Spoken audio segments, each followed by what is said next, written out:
안녕하세요 여러분. 오늘 하루도 여러분 주님이 주시는 평안함 속에서 여러분 잘 보내셨죠? 저도 잘 보냈습니다. 오늘 주님이 우리에게 주신 말씀은요, 시편입니다. 시편 51편. 제가 두 절의 말씀 여러분들에게 읽어드리겠습니다.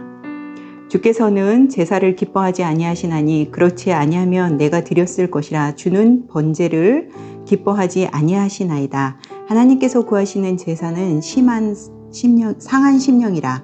하나님이여 상하고 통회하는 마음을 주께서 멸시하지 아니하시리이다. 아멘.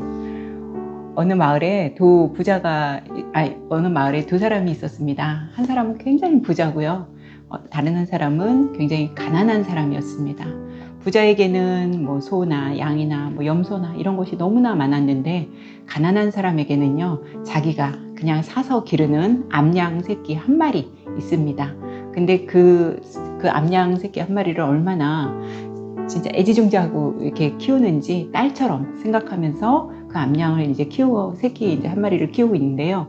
부자 집에 어떤 이제 손님이 찾아왔어요. 손님이 찾아왔으니까 뭔가 음식을 대접해야 되잖아요. 그런데 이 부자가 너무 이제 못된 부자이다 보니까 자기의 그 소나 뭐 양을 잡아서 이 손님을 대접하고 싶지 않은 거예요. 그래서 어떻게 해요? 그 가난한 사람의 집에 있는 그 암양 새끼 한 마리, 그거를 가져다가 그 자기 손님한테 대접을 했다는 이제 그런 얘기인데요. 이거 누구 얘기입니까, 여러분? 제가 오늘 이제 그 스토리를, 어느 한 사람의 스토리를, 성경에 있는 사람의 스토리를 가져왔죠. 이제 이런 일을 딱 이렇게 벌리고 나서 이 나단이 다윗에게 와서 그러죠. 이 얘기를 막 이제 그때는 이제 다윗이 왕이니까 왕한테 막 얘기를 하니까 다윗이 뭐라 그래요? 아유, 어디서 그런 천인공날 그런 짓을 하는 사람이 있냐고, 죽어 마땅하다고, 그 사람은 죽어야 된다고 막 이러면서 이제 다윗이 막 그 사람한테 이제 호통을 쳤단 말이에요. 나단 선지자한테. 그랬더니 나단 선지자가 뭐라고 합니까? 당신이 바로 그 부자, 그 사람입니다. 그러죠. 다윗이 거기서 탁 무너지잖아요, 여러분. 오늘 시편 제가 읽어드린 51편은 다윗이 이제 밧세바와 그 간음을 저지르고 난 후에 나중에 이제 나단이 와서 다윗에게 이제 하나님의 말씀을 전하는 메시지인데요.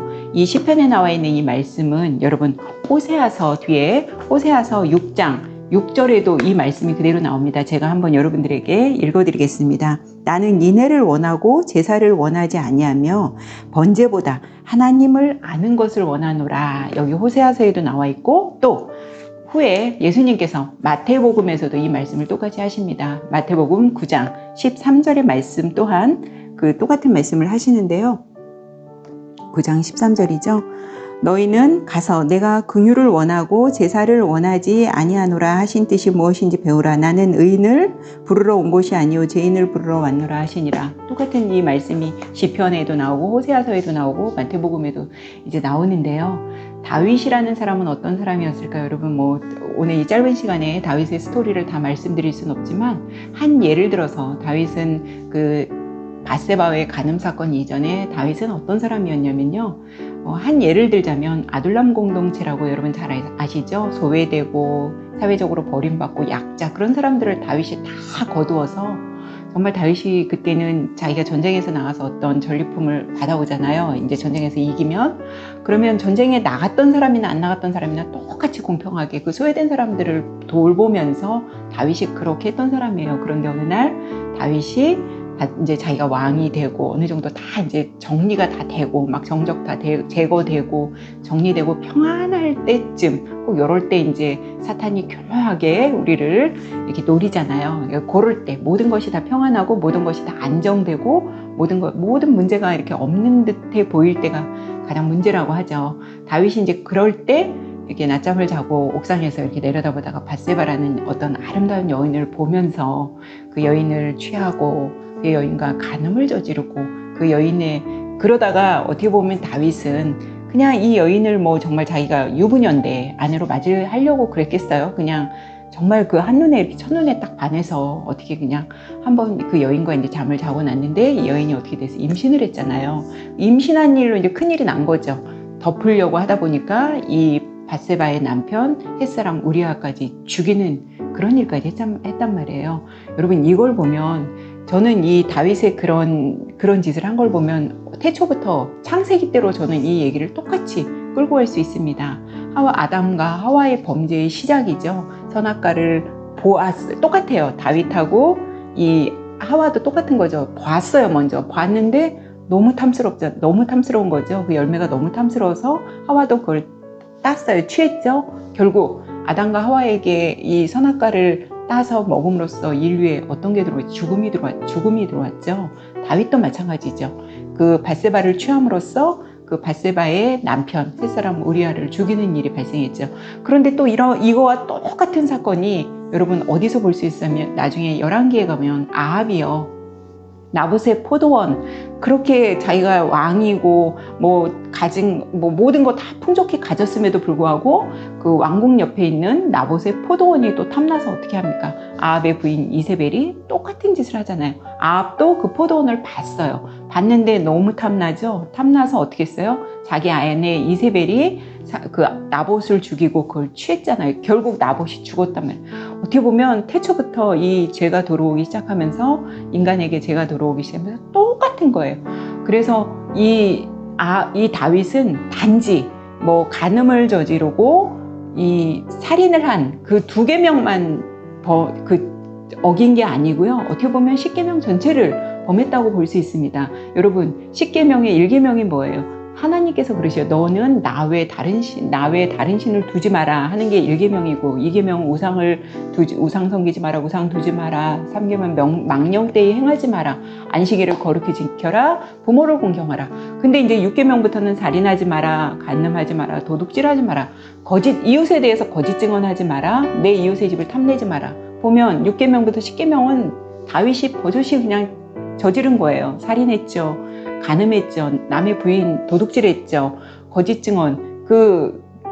이제 그 부활을 시켜서 어떻게 임신한 거를 이렇게 없애려고 거짓 증언했죠. 또 내 이웃의 집을 탐하지 말라고 그랬는데 그 bat세바를 탐했단 말이에요. 그런데다가 1계명, 너는 나 외에 다른 신을 섬기지 마라. 망령되이 내 이름을 부르지 말라 했는데 이 하나님께서 주신 모든 율법, 이때 당시에는 율법, 토라를 이제 중요시하고 있을 때잖아요. 그것을 멸시하시면 하나님께서 그러셨잖아요. 내가 준 율법을 너는 무시한 걸로 나를 멸시했다고 이제 다윗에게 그렇게 하나님의 호통을 치시면서 나단 선지자한테 말씀하시는 걸로 다윗은 10계명 살인한 거, 간음죄만 저지른 게 아니라 10계명을 통틀어 다 범죄한 거라고 볼 수 있습니다. 인간은 태초 때, 아담과 하와 때, 그러니까 그 아담과 하와 때부터 시작해서 그 인간이 짓는 죄는요, 어떻게 보면 똑같아요.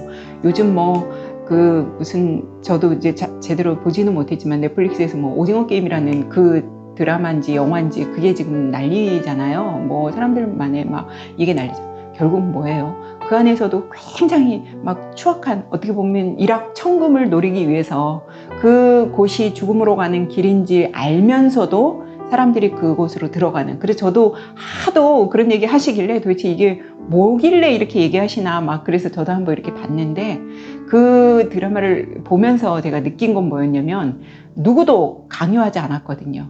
한번 들어갔다 그런 어떤 구렁텅이 속에 들어갔다가 아니다 싶고 이게 정말 아니면 내가 나와야 되잖아요.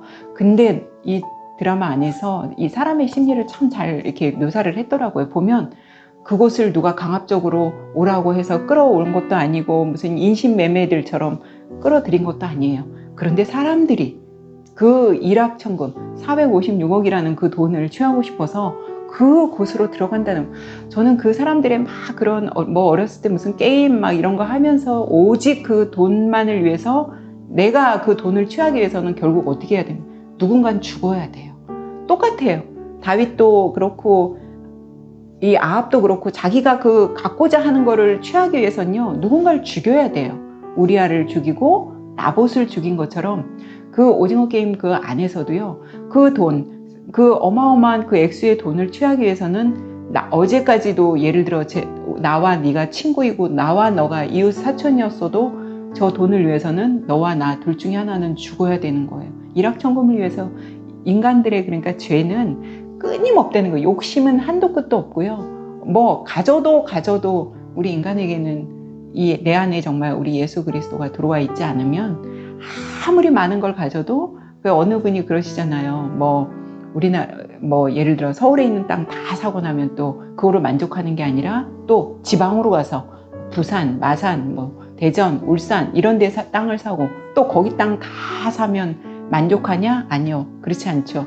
또 어디 해외 가서 땅을 산다는 거 그런 것처럼 우리 인간의 죄의 욕심, 죄는 결국 뭐로 와요? 욕심으로 오는 것 같아요. 제가 봐도. 그래서 오늘 이 다윗의 얘기를 보면서 저는 하나님이 주신 이 십계명, 율법 613가지를 이스라엘 백성들한테 주신 게 간략하게 이제 그거를 요약해 놓은 게 십계명이고, 십계명을 또 2개로 간략하게 요약해 놓으면 하나님 사랑 결국 이웃 사랑이거든요.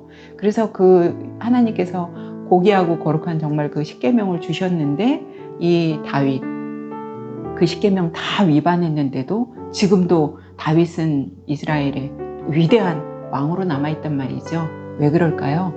철저하게 다윗이 회개했습니다. 제가 누차 여러 번 말씀드리지만 회개는요 그냥 하나님 오늘 그냥 제가 좀 잘못했어요 이걸로 끝나는 게 아니라 정말 그 자리에서 완전히 돌이켜서 다시는 그런 짓을 하지 않는 것이 하나님 편으로 완전히 서는 것이 회개입니다, 여러분. 그래서 이 다윗이 그래도 이 훌륭한 사람으로, 훌륭한 왕으로 마태복음 1장의 족보에 당당히 올라갈 수 있었던 것은 다윗의 그 십계명을 다 범한 다윗이 그 하나님 앞에서 철저하게 자기 자신을 회개한 거라고 볼 수 있습니다.